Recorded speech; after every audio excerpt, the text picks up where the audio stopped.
Hey guys, welcome back to our channel. मैं अनुष्का तिवारी। आज हम ज्योग्राफी के चैप्टर 2 इंसर्ट और अर्थ के ऊपर डिस्कस करेंगे। ठीक है, चलो इसके टॉपिक्स पर आते हैं। तो क्या क्या टॉपिक है? इंट्रोडक्शन सबसे मेन। अगर आपके दोस्त आपको नहीं जानते तो आप क्या करते हैं? अपने इंट्रोडक्शन देते। वैसे ये चैप्टर भी अपना इंट्रोडक्शन देगा। उसके बाद क्या है हमारा सेकेंड टॉपिक? हमारा सेकेंड टॉपिक है इंटीरियर ऑफ द अर्थ। उसके अंदर क्या क्या आ रहे हैं? तो क्रस्ट आ रहा है, मैंटल आ रहा है और कोर आ रहा है ना। उसके बाद हमारा जो सेकेंड टॉपिक है वो है रॉक्स एंड मिनरल्स। और रॉक्स के अंदर क्या क्या आएंगे? तो इग्नियस रॉक्स आएंगे, सेडिमेंट्री रॉक्स आएंगे और मेटामॉर्फिक रॉक्स आएंगे, फिर रॉक साइकिल आएंगे। आप सोचेंगे मैंने ये इंट्रूसिव और एक्सट्रूसिव को क्यों छोड़ दिया? मैंने छोड़ा नहीं है, ये इग्नियस रॉक के अंदर, इग्नियस रॉक के अंदर एक और सब टॉपिक आएगा। ठीक है, अब हमारे इंट्रोडक्शन पर आते हैं। अब हमारा अर्थ क्या है? हमारा अर्थ एक होमलैंड है जहां पर हम रहते हैं। वो हमारा एक लैंड है जहां पर हम रहते हैं, है ना। और वो एक डायनेमिक प्लैनेट है। डायनेमिक प्लैनेट का मतलब क्या होता है? तो जो चेंजेस होते हैं बाहर अंदर बाहर हर जगह, हर मिली सेकेंड्स पर, हर सेकेंड्स पर, उसको हम डायनेमिक प्लैनेट कहते हैं। ठीक है, अब ये हमारा अर्थ जो है वो एक ऑनियन की तरह है। ठीक है, अब ऑनियन की तरह है। मैं बोलना क्या चाहती हूँ, तो मतलब ऑनियन के पास जैसे सेवरल कॉन्सेंट्रिक लेयर्स होते हैं, सेवरल कॉन्सेंट्रिक लेयर्स होते हैं, वैसे ही हमारा अर्थ के पास भी सेवरल कॉन्सेंट्रिक लेयर्स है। उसके पास 3 मेजर लेयर्स है, जिसके बारे में हम नेक्स्ट टॉपिक पर डिस्कस करेंगे। ठीक है, अब इसका जो रेडियस है 6371 किलोमीटर है। अब हम एक वर्ड पर आए हैं, रेडियस। अब रेडियस क्या होता है? जैसे हम स्क्वायर के लिए लेंथ बोलते हैं और फिर रेक्टेंगल के लिए लेंथ और ब्रेथ बोलते हैं, वैसे ही हम सर्कल के लिए रेडियस से नापते हैं। ओके, अब हम डिड यू नो पर डू यू नो पर आते हैं। डू यू नो आपके एक ब्लू बॉक्स के अंदर राइट हैंड साइड आपके वहां पर रहेगा। वो बोल रहा है कि एक डीपेस्ट माइन है। हम जो डीपेस्ट माइन जो पूरे वर्ल्ड में जो सबसे डीपेस्ट माइन है वो आपको साउथ अफ्रीका में मिलेगा। हाँ, जो 4 किलोमीटर डीप है, टोटल 4 किलोमीटर डीप है। हाँ, और ये जो इंजीनियर्स है एक ऑयल को सर्च करने के लिए 600 किलोमीटर का गड्ढा खोद चुके हैं। ओके, और हम अगर हम अर्थ के सेंटर पॉइंट में जाना चाहे तो वो टोटल 6000 किलोमीटर है, जो अभी इम्पॉसिबल है। और वो भी कहाँ से? ओशन फ्लोर से। अब कॉन्टिनेंटल मास से कितना है वो अभी हम नहीं जानते, पर ओशन फ्लोर से ये 6000 किलोमीटर है। ठीक है, आगे चलते हैं। तो हमारा ये जो क्रस्ट है, अब हम नेक्स्ट टॉपिक पर आ चुके हैं, interior of the earth. Okay, interior of the earth में आ चुके। तो हमारा फर्स्ट टॉपिक, सब टॉपिक क्या था? तो क्रस्ट था, है ना। तो क्रस्ट में जो हमारा जो अपर मोस्ट लेयर है, जब जो हमारा अपर मोस्ट लेयर है उसको हम क्रस्ट बोलते हैं। जो हमारा वो हमारा थिननेस लेयर भी है। ठीक है, सारे लेयर में से सबसे थिननेस लेयर है। और इसका जो कॉन्टिनेंटल मास है 35 किलोमीटर है, और जो ओशनिक मास है, जो ओशन फ्लोर का मास है, वो 5 किलोमीटर है। अब कॉन्टिनेंटल मास में आपको 2 टाइप के मिनरल्स मिलेंगे, सिलिका और एल्यूमिना। ठीक है, और ओशनिक क्रस्ट में आपको मिलेगा सिलिका और मैग्नीशियम। अब इसके टाइप के क्वेश्चन क्या आएंगे? तो कॉन्टिनेंटल मास में आपको कौन कौन सा कॉन्टिनेंटल मास का में आपको कौन सा मिनरल पाया जाता है? आप बोलेंगे सियाल। सिलिका मैग्नीशियम और एल्यूमिनियम नहीं बोलेंगे। ठीक है, आप सियाल बोलेंगे। ऐसा क्यों आप बोलेंगे? क्योंकि ये आपको पूछा कॉन्टिनेंटल मास में कौन सा मिनरल पाया जाता है। आपको ये नेम करने को नहीं बोल रहा है। जब आपको नेम करने को बोलेगा कि नेम द कॉन्टिनेंटल मास, तब आप सिलिका और एल्यूमिनियम लिखिएगा। ओके, वैसे ओशनिक मास के लिए भी नेमिंग के लिए ये बोलेगा तो आप इसके बारे में नेमिंग के लिए बोलेगा तो सिलिका मैग्नीशियम लिखिएगा, और अगर नेमिंग को नहीं बोलेगा तो आप सिलिका मैग्नीशियम मत लिखिएगा। ठीक है, ओके। अब हमारा जो क्रस्ट है उसका जो वॉल्यूम है वो 0.5% है। अब वॉल्यूम क्या होता है यार? ये वॉल्यूम तो मैं कभी सुनी ही नहीं हूँ। आपके मन में पक्का ऐसा क्वेश्चंस कभी कभार आते हैं, जिनको वॉल्यूम के बारे में नहीं पता होगा उनको ये क्वेश्चंस आएंगे। हाँ, तो वॉल्यूम क्या होता है? तो ये सपोज मेरा ये रूम है, हाँ ये रूम है, इसमें इतना स्पेस मेरा टेबल लिया है, मतलब बोलती हूँ मैं ये मेरा 10%, हमारा यहाँ पर जो 10% है उसने मेरा टेबल ने ले लिया है, बाकी का स्पेस खाली है। तो इससे हम क्या बोल सकते हैं? कोई भी 3D ऑब्जेक्ट किसी एरिया को कवर करे उसको हम क्या बोलेंगे? वॉल्यूम बोलेंगे, ठीक है। Any 3D object covers an area is known as volume. Okay, अब ये हमारा एलुमिना, देखो ये हमारा एलुमिना ऐसे दिखता है, सिलिका ऐसी दिखती है और मैग्नीशियम ऐसे दिखती है। ओके, अब हम आते हैं सेकेंड टॉपिक पर, मैंटल। हमारा मैंटल जो है वो क्रस्ट के जस्ट बिनीथ है, just beneath the crust there is mantle.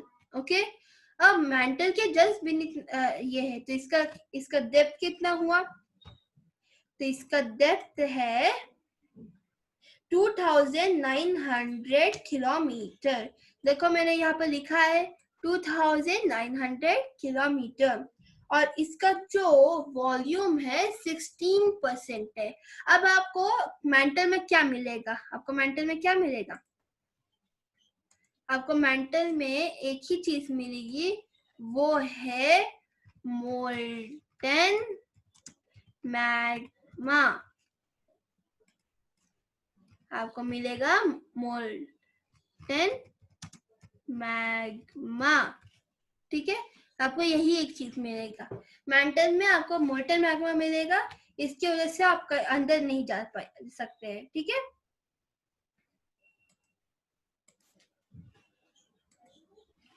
अब आते हैं हम कोर में। अब कोर क्या होता है? वो सबसे इनर मोस्ट लेयर है, सबसे अंदर का लेयर है।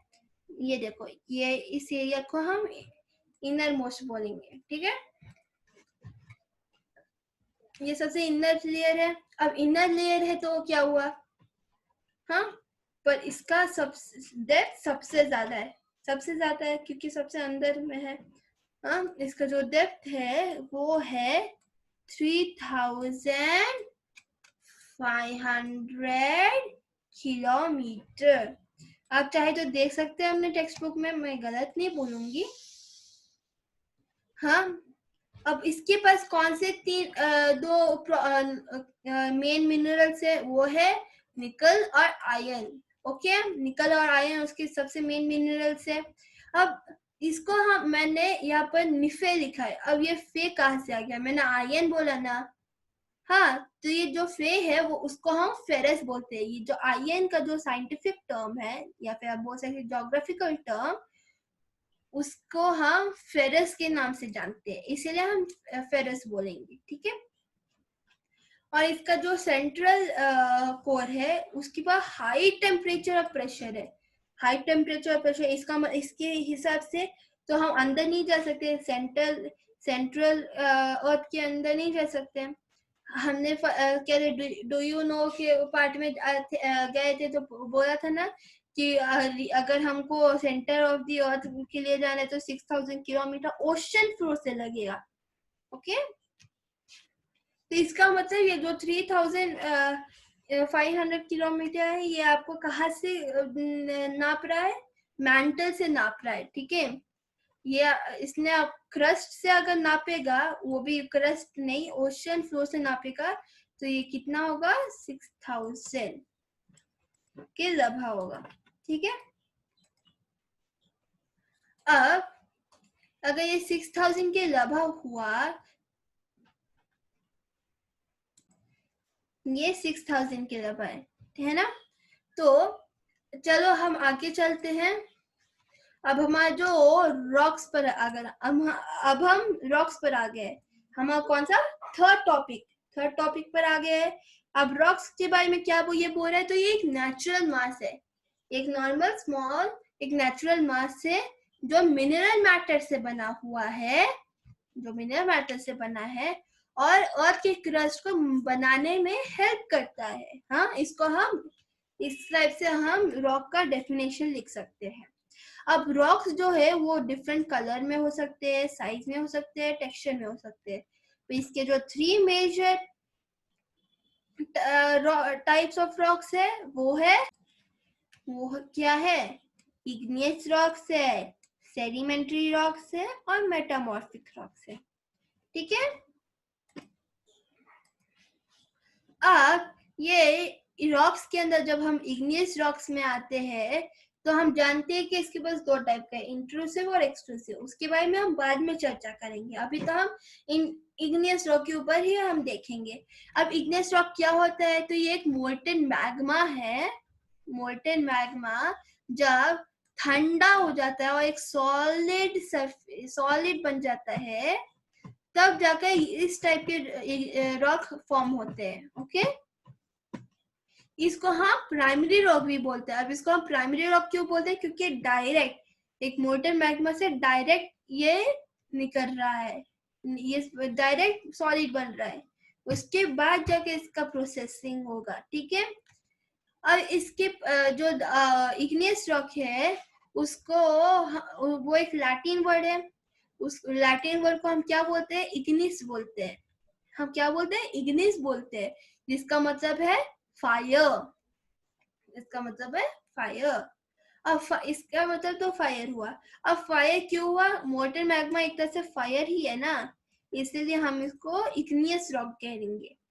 अब इसके पास 2 टाइप की रॉक्स है, जो मैंने आपको स्टार्टिंग इंट्रोडक्शन के पार्ट में ही बताया था जब टॉपिक्स हम डिस्कस कर रहे थे। तो हमारा इंट्रूसिव रॉक के नाम से हम जा सकते हैं कि यहाँ पर जो देखो इन है, इनका क्या मतलब हुआ? अंदर, है ना। तो ये जो हमारा जो ये जो इग्नियस रॉक है ये अंदर फॉर्म होता है। हाँ, अंदर फॉर्म हो रहा है, ये देखो ये अंदर फॉर्म हो रहा है यहाँ पर। ये हमारा इंट्रूसिव इग्नियस रॉक है। जब हमारा मोल्टन मैग्मा पर प्रेशर नहीं पड़ता तब वो यहाँ पर क्रस्ट के कुछ दूरी पर, थोड़ी ही दूरी पर यहाँ पर अटक जाती है, यहीं पर अटक जाती है। ठीक है। पर जब एक्सट्रूसिव रॉक पर आएंगे तो एक्सट्रूसिव के नाम से हम क्या जान सकते हैं? एक्स मतलब बाहर। तो मतलब जब मोल्टन मैग्मा उसके पास बहुत जोर का प्रेशर है, वो बहुत जोर का प्रेशर है, तो वो वॉल्केनो से अपना लावा निकालती है, ऐश और लावा निकालती है, जो जल्दी ठंडी हो जाती है और एक सॉलिड बन जाता है। और तब जाकर इस प्रोसेस के हिसाब से जब रॉक्स बनते हैं उसको एक्सट्रूसिव बोलते हैं। और जो हमारा इंट्रूसिव रॉक है वो धीरे धीरे ठंडा होता है। क्यों होता है? क्योंकि सॉलिड के अंदर, क्योंकि ये सॉइल के अंदर है। हाँ, सॉइल के अंदर है, इसीलिए धीरे धीरे होता है। अब सॉइल के अंदर जितना भी हवा ट्रैप होगा उतना ही ये हवा से ठंडा हो पाएगा, इसीलिए हम इसको इंट्रूसिव रॉक बोलते हैं। तो ये इन दोनों में क्या डिफरेंस है? इंट्रूसिव अंदर बनता है और धीरे धीरे बनता है, और एक्सट्रूसिव बाहर बनता है पर जल्दी बन जाता है। हाँ, ठीक है। अब हमारे पास 2 टाइप की इंट्रूसिव और रॉक। हमारे पास इंट्रूसिव रॉक का क्या बेस्ट एग्जांपल होगा? ग्रेनाइट। ग्रेनाइट हमारा सबसे बेस्ट एग्जांपल है। और एक्सट्रूसिव के लिए क्या बेस्ट एग्जांपल होगा? तो बसॉल्ट। बसॉल्ट हमारा सबसे बेस्ट एग्जांपल एक्सट्रूसिव के लिए, रॉक के लिए है। ठीक है। तो अब हम सेकेंड टॉपिक पर आते हैं, सेडिमेंट्री रॉक्स। ओके, अब ये सेडिमेंट्री रॉक्स क्या होता है? जब ये रॉक्स नीचे रोल डाउन होते हैं और एक दूसरे से क्रैक होते हैं, हिट होते हैं और छोटे छोटे फ्रैगमेंट्स में बन जाते हैं, तो ये पार्टिकल्स को हम क्या बोलेंगे? सेडिमेंट्स बोलेंगे। जब ये सेडिमेंट्स ट्रांसपोर्ट होते हैं, डिपॉजिट होते हैं विंड और वाटर से, तो ये लूज सेडिमेंट्स कंप्रेस्ड हो जाते हैं, हार्डेड हो जाते हैं, उस पर एक लेयर फॉर्म होने लगता है। हाँ, तब जाकर ये सेडिमेंट्री रॉक की फॉर्मेशन होती है। ये सेडिमेंट्री रॉक भी का भी जो ये भी एक लैटिन वर्ड है। हाँ, ये भी एक लैटिन वर्ड है जिसको हम सेडिमेंटम बोलते हैं। हाँ, सेडिमेंटम बोलते हैं। और इसका क्या मतलब होता है? Settle down. इसका मतलब ट्रांसपोर्ट होकर, डिपॉजिट होकर उस पर लेयर बन रहा है, मतलब नीचे वाला जो लेयर है वो सेटल डाउन हो रहा है, इसलिए हम इसको क्या बोलते हैं? सेडिमेंट्री। अब इसके बेस्ट एग्जांपल्स क्या है? तो सैंडस्टोन। सैंड तो स्मॉल पार्टिकल्स है। हाँ, जब इस पर लेयर्स बनने लगते हैं तब जाकर ये एक स्टोन बन जाता है, इसलिए हम इसको सैंडस्टोन कहते हैं। ठीक है। अब ये जो रॉक्स है ये फॉसिल्स भी कंटेन करता है। फॉसिल्स कंटेन करते हैं किनके? प्लांट्स के, एनिमल्स के, फिर अदर माइक्रो ऑर्गेनिजम्स के। ओके। अब ये फॉसिल्स क्या होता है? तो जो रिमेन्स होते हैं, जो हड्डियां होती है ये डेड प्लांट्स, एनिमल्स या फिर आप बोलेंगे माइक्रो ऑर्गेनिज्म की, वो एक लेयर, एक रॉक के लेयर में जब वो ट्रैप हो जाते हैं, हाँ, तब जाकर ये फॉसिल की तब जगह फॉसिल बनते हैं। तो ये सब स्टोन्स है। ये देखो मछली का फॉसिल है, ये दोनों मछली का फॉसिल है, ये डायनासोर का है। और ये फिर आपका ये जो है ये बस आपका होगा सैंडस्टोन। ओके, ये आपका सैंडस्टोन है। अब आते हैं हम मेटामॉर्फिक रॉक में। अब मेटामॉर्फिक रॉक हम आ चुके हैं, जो हमारा थर्ड टाइप का रॉक है। हाँ, जो हमारा थर्ड टाइप का रॉक है। अब ये मेटामॉर्फिक वर्ड भी एक ग्रीक वर्ड से लिया गया है जिसको हम मेटामॉर्फोस कहते हैं। इसका मतलब चेंज ऑफ फॉर्म। अब ये अपना चेंज कैसे, अपना फॉर्म चेंज कैसे करता है? तो जब इग्नियस रॉक और सेडिमेंट्री रॉक हीट और प्रेशर के कारण मेल्ट हो जाते हैं और मैग्मा बन जाते हैं, और फिर ये धीरे धीरे करके अपना सॉलिड शेप मेटामॉर्फिक में ले लेता है, तब जाकर मेटामॉर्फिक रॉक बनती है। अब इसका बेस्ट एग्जांपल क्या है? तो क्ले जब स्लेट में चेंज हो जाता है, या फिर लाइमस्टोन जब मार्बल में चेंज हो जाता है। ओके, अब आगे चलते हैं हम। यह हमारा मेटामॉर्फिक कैसे, अगर हमको डेफिनेशन देना होगा कि हमारे क्ले कैसे स्लेट में कन्वर्ट होता है, तो हम लिखेंगे slate is form from clay by as the clay gets heated। जब क्ले हीटेड हो जाता है, कंप्रेस्ड हो जाता है, तो एक tiny plate, particles align in same direction, एक सेम डायरेक्शन में पार्टिकल्स आ जाते हैं। हाँ, जो split into sheets great for roofing material. अब रूफिंग मटेरियल के लिए ये अच्छा है। हाँ, ये स्लेट है ना, एक रूफ बनाने के लिए स्लेट ठीक ठाक है, पर उसको हमको पहले मॉडिफाई करना पड़ता है। ओके, वैसे ही लाइमस्टोन के लिए हम लिखेंगे when the limestone is heated and compressed, that time it forms a marble. Okay, that time it forms a marble. अब यूजेस ऑफ रॉक्स में आते हैं। यूजेस ऑफ रॉक्स, ये हमारा क्या है? तो हमारा ये जो हमारा ताजमहल है ना, ये हमारा ताजमहल ही है। तो हमारा जो ताजमहल है ये व्हाइट मार्बल से बना है, इसका मतलब ये मेटामॉर्फिक रॉक है ना। और ये हमारा रेड फोर्ट है, ये रेड फोर्ट हमारा किस चीज से बना है? रेड सैंडस्टोन से बना है। इससे हम क्या पता लगाएंगे कि ये हमारा सेडिमेंट्री रॉक है। अब ये हमारा रोड है, इसमें भी हम रॉक्स यूज करते हैं।